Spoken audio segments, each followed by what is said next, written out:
বলছে আমি করবো না, ও বলছে আমি করবো না। কাউন্সিলরকে সারা দিনে 1000 বার ফোন করেছে, এতক্ষণে কাউন্সিলর এসে বলছে এই পরিস্থিতি কেন? আমাদের অসুবিধা আপনাদেরকে তো দেবো না এখন।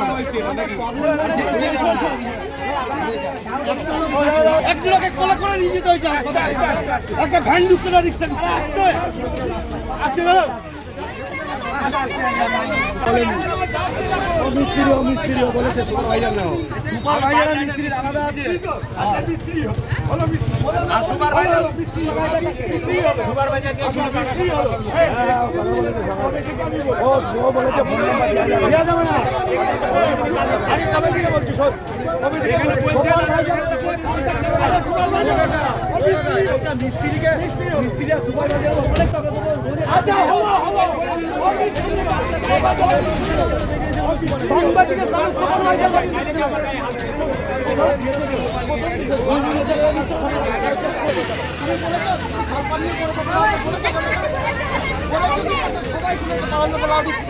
বললাম তো সাংবাদিক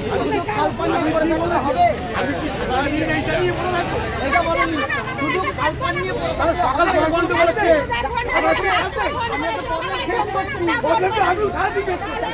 আমি তো তাড়াতাড়ি করবো, কি করেছো? আমি তো ছিলাম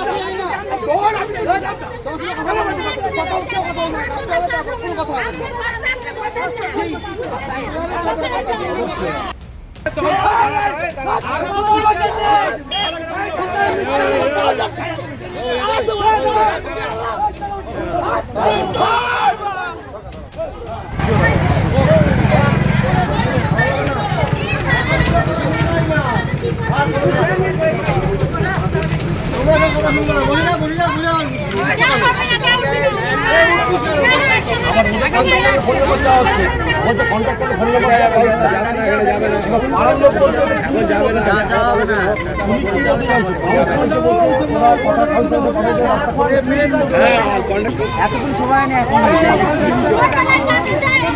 হচ্ছে করেছে, তারপরে বাইকগুলো ফেলেছে। ওই কন্ট্রাক্টর এসে কি বললো, এই রাস্তা এরকম করেছে, আমরা আর কাজই করবো না, এই জন্য আপনাকে ডাকা হয়েছে। 1000বার ফোন করা হয়েছে, অনেকবার আপনাকে পুরোটা ফোন করেছে আমার সামনে। এই রাস্তাটা এখন কি হবে পরিস্থিতি, সেটা যদি আপনি কিছুক্ষণ আগে কন্ট্রোল করে রাস্তা দিয়ে যান তবে এই ফোন করে কোনো পাত্তাই দিচ্ছে না, ফোনই তুলছে না। না আসলে এখানে কোনো তুলছে না। আপনাদের কি অসুবিধা কি? আমাদের রাস্তা নিয়ে অসুবিধা, আমাদের রাস্তা করতে হবে, রাস্তাটা তৈরি করে দিই। যেমন ভেঙেছে বর্ষার আগে আমাদের রাস্তা তৈরি করতে হবে। আমার বাড়ি হেল্পার সব ভ্যান চালিয়ে খায়, ভ্যানটা যদি না করে আমরা খাবো কি করে বলেন? কাউন্সিলর এক একটা পরে আমাদের অজান্তে রাস্তা ভাঙছে খুঁড়ছে। আবার আজকে যে জিসিবি ঢুকেছে সে বলছে আমরা করবো না রাস্তা, ভেঙে দিয়ে যাচ্ছি, করবো না রাস্তা। তাহলে আমাদের উপায়টা কি হবে বলেন? রাস্তা ভেঙে দিচ্ছে। হ্যাঁ ভাঙছে, আবার পাইপ ঢুকাচ্ছে। এইটা বলে যারা রাস্তা ইট বিছিয়েছে তারা বলছে আমাদের সাথে কোনো আলোচনা করেনি। আজকে যে পাইপ ঢুকাচ্ছে তারা কোনো আলোচনা করেনি, যে রাস্তা ভেঙে দিয়েছে তারা বুঝবে আমরা রাস্তা করতে আসবো না। তাহলে আমরা কি করবো বলেন? একটু দেখে আসুন কি করেছে রাস্তার অবস্থাটা, তাহলে আমরা কি করে বেরোবো? কাউন্সিলরকে জানিয়েছিলেন? হ্যাঁ জানিয়েছি, আসছে না, ফোনই ধরছে না উনি, সকাল থেকে ফোনই ধরছে না। কে ফোন হচ্ছে না? কাউন্সিলর ফোনই ধরছে না, সকাল থেকে ফোন করা হচ্ছে, ফোনই তুলছে না উনি। এটা কত নম্বর ওয়ার্ড? 12 নম্বর ওয়ার্ড, আসছেই না উনি। আমরা কতবার ডাকছি, আসছেই না। 12 নম্বরের কাউন্সিলরকে সকাল থেকে ফোন করা হচ্ছে, ঠিক আছে? উনি আর আসার টাইম নেই, উনি নাকি অন্য জায়গায় কোথায় কাজ আছে সেখানে চলে গেছে। আমাদের অবস্থাটা এই, ঠিক আছে? এই চলুন রাস্তাটা একটু দেখে তুলে নিয়ে আসুন। হ্যাঁ, এই রাস্তা ছাড়া আমরা যেতেই পারছি না। কদিন আমরা চলবো?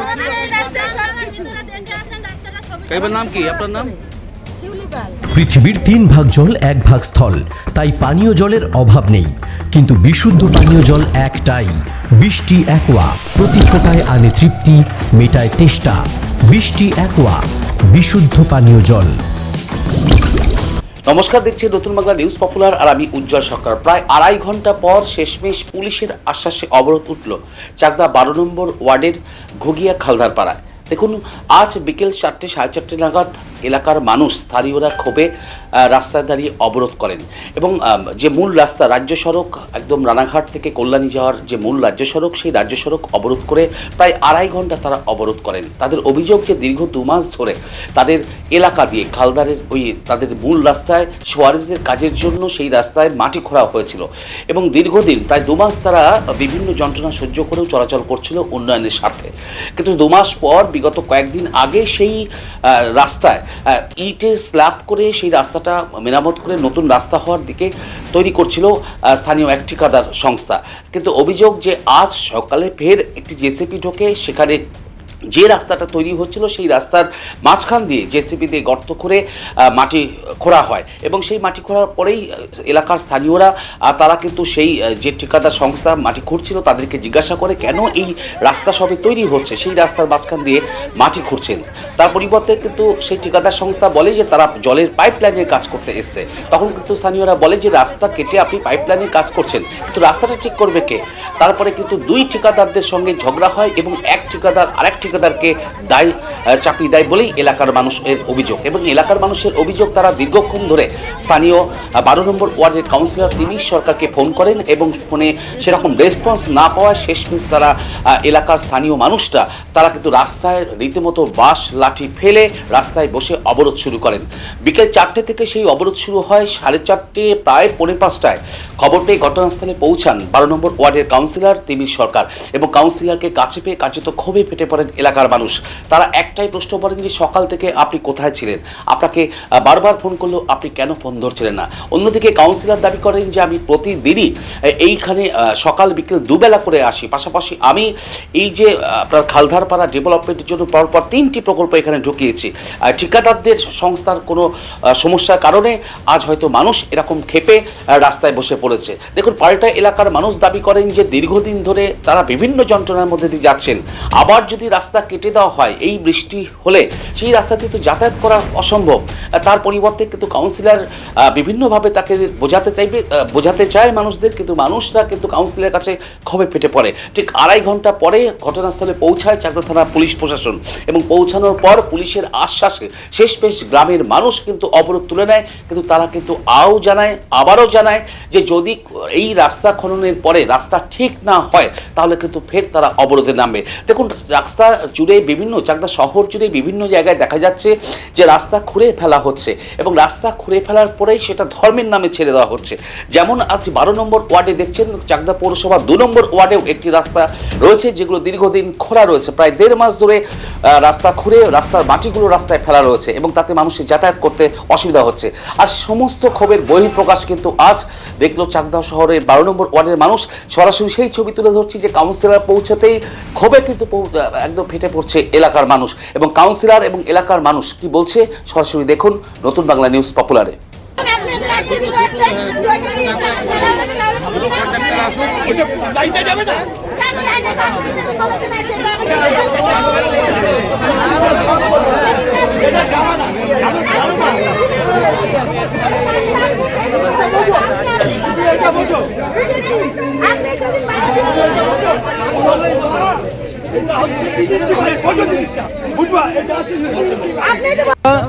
বিগত ম্যানুয়াল করার জন্য এর আগে ভেঙেছে, আজকে 2 মাস হয়ে গেল, টোটাল মাটি হয়ে গেছে, ঢালাই রাস্তা বলে কিছু নেই।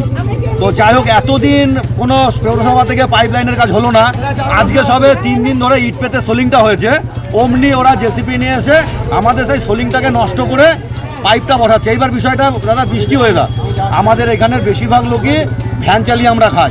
আজকে 30 জন অন্তত ভ্যান চালায়। এই রাস্তাটা আপনি চলুন, দেখবেন কি করে লোকে বেরোবে।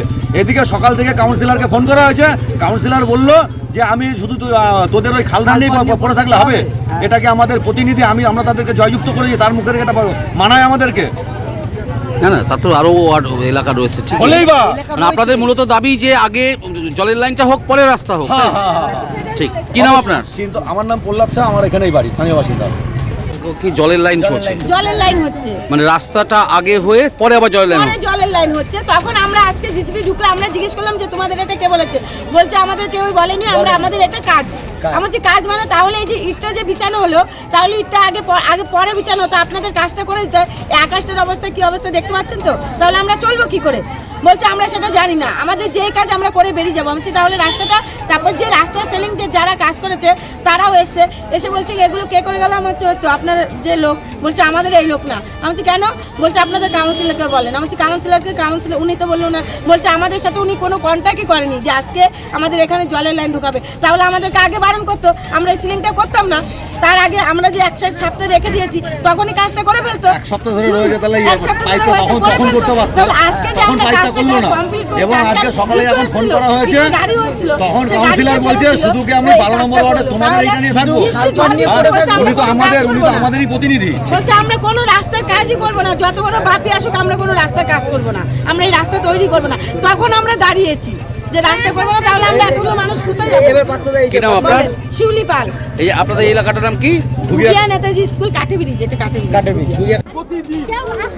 আমি প্রত্যেকটা দিন টাকা দিয়ে কাজ করাচ্ছি, তারপরে এই সমস্ত কথা বলছে। তবুও একটা তাড়াতাড়ি চেষ্টা এ বলছে আমি করবো না, ও বলছে আমি করবো না।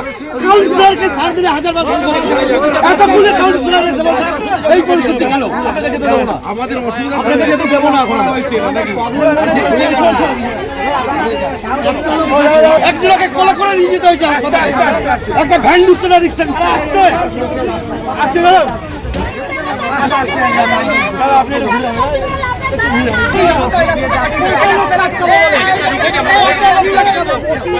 সকাল থেকে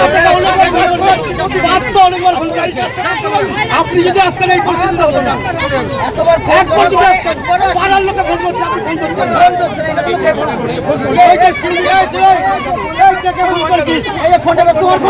আমি তো করেছি, আমি তো ফোন করেছি। এই তোরা কে ফোন করেছিস? অনেকে ফোন করেছে, অনেকে ফোন করেছে, ফোন করছেন না। আমি ফোন করছি, আপনি বলছেন তোদের খালপান নিয়ে বলে থাকবো।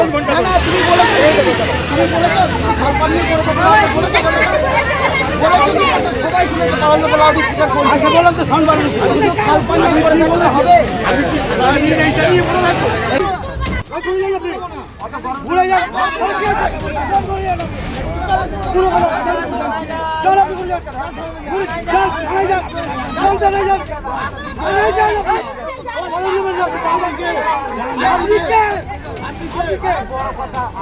মানে কি অভিযোগ? রাস্তা অবরোধ করছেন কেন আপনারা?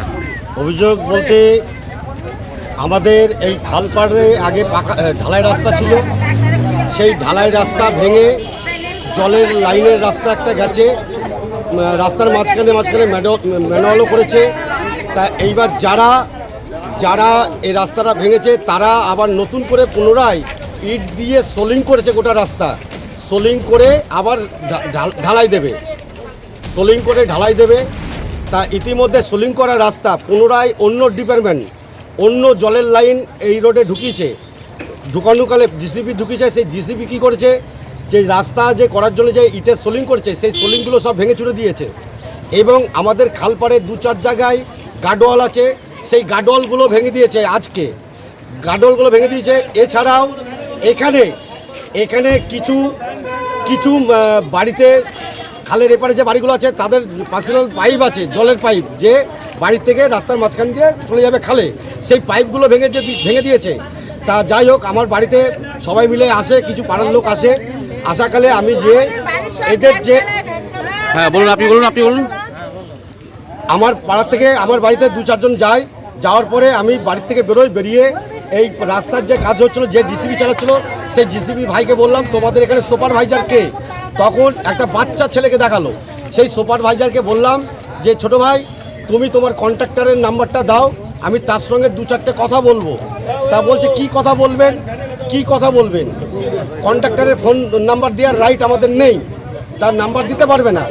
তাহলে খুব ভালো কথা, তাহলে ছোট ভাই এই যে গার্ডওয়ালটা তোমরা ভেঙে দিয়েছো, তাহলে তোমাদের ডিপার্টমেন্ট কি গার্ডওয়ালটা পুনরায় মেরামত করে দেবে? করবে না। তাহলে এই যে লোকের যে পার্সোনাল যে জলের পাইপগুলো যে ভেঙে দিয়েছে তোমার ডিপার্টমেন্ট করে দেবে? বলছে করবে না। তাহলে এই যে এর আগে যে ডিপার্টমেন্ট যে ইটের সোলিং করে যে রাস্তাটা করছে, যে সোলিংগুলো যে ভেঙে দিয়েছো, তা সোলিং কি তোমার ডিপার্টমেন্ট করে রাস্তা করে দেবে? করবে না। সেই জন্যে আমরা কি করি, আগের ডিপার্টমেন্ট যারা কাজ করছিল তাদেরই এক কন্ট্রাক্টরের নাম্বার আমার কাছে ছিল, তাকে আমি ফোন করে ডাকি, সে আসে। সে আসার পরে এদের সঙ্গে বিশাল কথা কাটাকাটি ঝগড়া গন্ডগোল বেঁধে যায়। এ বলে এই রাস্তা আমি করব না, ও বলে এই রাস্তা আমি করব না। তাতে পাড়ার লোক কৃত হয়ে রেগে যে সমস্ত পাড়ার লোক এক জায়গায় হয়েছে। এক জায়গায় হওয়ার পরে আমাকে বলে যে প্রদা তাহলে কি করব। আমি তখন বললাম দাঁড়াও, কাউন্সিলরকে বিষয়টা জানাই।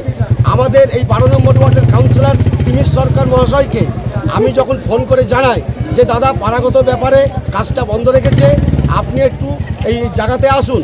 তা কাউন্সিলর আমাকে বলল যে আমি কি তোদের ওই খালপান নিয়ে পড়ে থাকবো? আমার খালপান নিয়ে পড়ে থাকার আমার সময় নেই। তা সেই কথা শুনে ফোন উনি কেটে দেয়, আমিও ফোন রেখে দিই। পরে এটা ঘন্টা 2 আগে হয়েছিল। তারপরে পুনরায় যখন এখন দাবি কি আপনাদের? দাবিটা কি? আমাদের দাবি এখানে এই রাস্তার কাজ দুটো ডিপার্টমেন্ট করছে। এই মুহূর্তে দুটো ডিপার্টমেন্টের কাজ চলছে। এইবার দুটো ডিপার্টমেন্ট এক জায়গায় আসুক এবং কাউন্সিলর আসুক, সবাই এক জায়গায় হয়ে আমাদেরকে রাস্তাটা কে করবে সেটা নিজেদের মধ্যে ঠিকঠাক করুক এবং রাস্তাটা যাতে আমাদের তাড়াতাড়ি হয়। আপনার নাম? আমার নাম দীপক হাজরা, বাড়ি ঘুগিয়া কাঠের ব্রিজ। দেখলাম ওই প্রায় 2 ঘন্টা ধরে অবরোধ চলছে, তার পাশাপাশি আপনি আসার পরেও আপনাকেও ক্ষোভ জাগালো এলাকার মানুষ, কি বলবেন? বিষয়টাকে গুলিয়ে ফেলা হয়েছে। 2 কন্ট্রাক্টরের এই যে এখানে একটা জলের লাইন এবং যারা এসটিপির কাজ করেছে, সোয়ার স্ট্রিট ট্রেন প্রকল্পের যারা কাজ করেছে, এই 2 কন্ট্রাক্টরের মধ্যে কাজটা কমিউনিকেশনের অভাবে বিষয়টাকে একটুখানি গোজামিল হয়ে গেছে। এইবার রাস্তাটা এখানে যারা বসবাস করে এই খালপাড়ের দুধার ধরে গরিব মানুষ ম্যাক্সিমাম, তাদের দৈনন্দিন কাজে কিছুটা ব্যাহত হচ্ছে। যেহেতু পরপর কাজগুলো হচ্ছে, প্রথমত হলো এসটিপির কাজ, তারপরে হচ্ছে জলের কাজ। জলের পাইপ লাইন করতে যে পাইপ লাইনের কন্ট্রাক্টর সে একটু দেরি করে ফেললো, সে বুঝতে পারিনি। যাই হোক, আজকে হয়েছে কি, এই সুয়ার স্ট্রিট ট্রেন প্রকল্পের কাজ ওরাই রাস্তাটা করে দেওয়ার কথা, ওদের কাজ চলছিল, ইট বেছানো হয়েছে। এবার জলের কন্ট্রাক্টর যিনি পাইপ লাইনের কন্ট্রাক্টর, তিনি তার মধ্যে এসে পাইপের কাজ করতে গিয়ে ওই সোলিং টোলিংগুলো মাটি টাটি তুলে ভর্তি করে দিয়েছে। তা আমার কাছে যখন খবর গেল আমাকে বললো, আমি কাজ ওদের প্রায় 19-20 দিন ধরে বলছে এটা তাড়াতাড়ি তুলে দেন, রাস্তাটা করব, কারণ ওখানকার মানুষের খুব অসুবিধে হচ্ছে। তা ওরা সেই মতো রাস্তার কাজে এসটিপির লোকেরা কাজে হাত দিয়ে দিয়েছে রাস্তার কাজে। আজকে এসে এই পাইপ লাইনের ওই বাকি অংশটুকু সংযুক্ত করতে গিয়ে এখানে একটা বিপত্তি হয়েছে। আমি ছিলাম না, আমাকে ফোন করেছে। আমি সঙ্গে সঙ্গে জলের যে কন্ট্রাক্টর তাকে ধরে বললাম আপনি ওখানটা যে অবস্থা করেছে সেই অবস্থা কালকে সকালবেলায় লেবার লাগিয়ে আপনি করে দেবেন, তারপরে এসটিপির লোকরা ওদের বাকি কাজ করবে। তো বললো ঠিক আছে, আমি কালকে সকালবেলায় আমি কাজ করে দেবো। সেই মতো বুড়ো হাজরা আমাকে ফোনে ধরেছিল। আমি বুড়োকে বলে দিলাম যে বুড়ো ওই ঝামেলা গাঞ্জাম করে লাভ নেই, কালকে সকালবেলা ওরা লেবার লাগিয়ে কাজ করে দেবো। ওদের কি নিজেরা ঝামেলা করছে ও দেখে আমাদের লাভ নেই। আমাদের উদ্দেশ্য আমাদের কাজটা করে নেওয়া। আমরা ওই বিতর্কে কেন ঢুকতে যাব? আমরা ওইসব বিতর্কে ঢুকবো না। আমাদের যে কাজটা, মূলত যে কাজ আমাদের রাস্তাঘাট এবং জলের লাইন, সেই কাজটা করিয়ে নিয়ে আমাদের কাজ, এবং কাজ হেলডাপ হবে না, প্রতিদিনই কাজ চলবে। তুই ওদেরকে বলে দে। তার বলার পরেও মানুষ শোনেনি। তারা চাইছে ঊর্ধ্বতন কর্তৃপক্ষের কথা, যে তারা এসে বলুক যে আমাদের রাস্তা হবে, কাজ হবে। দুর্ভাগ্যজনকভাবে আমাকে চলে যেতে হচ্ছে। আপনার নাম পরিচয়? আমার নাম তিমির সরকার, 12 নম্বর ওয়ার্ডে। নদিয়ার সবথেকে বড় English medium school JRS public school, প্রায় 35 বিঘা জমির ওপর গড়ে উঠেছে বিশাল ক্যাম্পাস। নার্সারি থেকে শুরু করে উচ্চ মাধ্যমিক, ITI college, law college, BEd college, ভর্তি চলছে জেআরএস পাবলিক। আপনি কোথায় ইনভেস্ট করবেন, কেন করবেন, বুঝতে পারছেন না তো? সঠিক গাইডলাইন পেতে আজই আসুন নদিয়ার চাকদাতে নিবেদিতা প্রাইভেট লিমিটেডে। Nivedita private limited, marketing and distribution service. Balcony বা সিঁড়ির রেলিং, মডিউলার কিচেন বা ড্রয়িং রুম, এক কথায় আপনার স্বপ্নের বাড়িকে করে তুলুন আরো সুন্দর। Chakdah ply centre, gorgeous look বা কোয়ালিটি সবে 3 number 1 Chakdah ply centre. Chakdah ply centre, KBM, Chakdah, Nadia. হোমওয়ার্কটা করেছো? হ্যাঁ স্যার। এ বাবা, ভুল করেছো কেন? চোখে কেমন ঝাপসা দেখছি, লিখতে আর পড়তে খুব সমস্যা হচ্ছে। চাকদার মডার্ন অপটিক্স থেকে ভালো চোখের ডাক্তার দেখিয়ে নাও। প্রতিদিন প্রকৃত চোখের ডাক্তার ও দৃষ্টি বিশেষজ্ঞ মডার্ন অপটিক্স, চাকদহে। স্যামসাং, জিও, রিয়েলমির, নদিয়ার একমাত্র অথরাইজড ডিস্ট্রিবিউটর ঘোষ কমিউনিকেশন, থানার মোড়, Chakdah, Nadia. Chakdah aluminium centre, ply, কাঁচ, laminates, kitchen fittings, door lock, window ও অ্যালুমিনিয়ামের খুচরো ও পাইকারি বিক্রেতা। Chakdah aluminium centre, Purbalalpur 50 number রেলগেটের পাশে, চাকদা, নদিয়া। ভাবছেন 3 স্টার ক্যাটাগরিতে কাটাবে? রুম রে মাত্র 1500 টাকা থেকে স্টার, খাওয়া দাওয়া রিজনেবল প্রাইস। নদিয়ার একমাত্র 3 স্টার ক্যাটাগরি হোটেল এনবি সোনার বাংলা হোটেল, কল্যাণী এইমসের ঠিক উল্টো দিকে, কল্যাণী, নদিয়া। নদিয়া জেলার সবথেকে বড় বিল্ডার্স চাকদার মা মনসা বিল্ডার্স, রড ও সিমেন্টের পাইকারি ও খুচরো বিক্রেতা। মা মনসা বিল্ডার্স, পদ্মবিলা, চাকদা, নদিয়া। রড কেনাকাটায় থাকছে ডিসকাউন্ট অফার। মা মনসা বিল্ডার্স।